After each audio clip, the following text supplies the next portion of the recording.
నిజం చెప్పులేసుకునేలోగా అబద్ధం ప్రపంచం మొత్తం చుట్టి వస్తుంది. పాస్టర్ ప్రవీణ్ మరణం విషయంలో ఇది మరోసారి నిరూపితమైంది.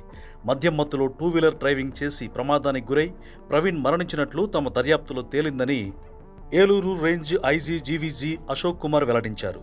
ప్రవీణ్ మరణించిన వెంటనే దీన్ని రాజకీయం చేయడానికి వైసీపీ ప్రయత్నించింది. హర్ష కుమార్, కేఏ పాల్, సంజీవరెడ్డి లాంటి వారు రాజమండ్రి ప్రభుత్వ ఆసుపత్రి వద్దకు వచ్చి ఇది హత్య అంటూ హడావిడి చేశారు. ప్రవీణ్ భార్య ఎంత చెప్పినా వినకుండా వారంతా వైసీపీ రాజకీయానికి వంతపాడడంతో చివరకు ప్రవీణ్కు పోస్ట్ మార్టం చేశారు. దీంతో అతని కుటుంబానికి రావాల్సిన బీమా కూడా రాకుండా పోయింది. ఈ సంఘటన జరిగినప్పుడు అందరికన్నా ఎక్కువగా ఇబ్బంది పడింది తెలుగుదేశం పార్టీ, ముఖ్యమంత్రి చంద్రబాబు.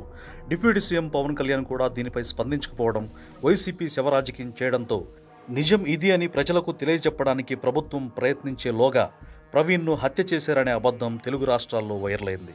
చివరకు పోలీసుల దర్యాప్తులో హత్య కాదు అని తేలడంతో ప్రభుత్వం చెప్పిందే వాస్తవమని ప్రజలకు అర్థమైంది.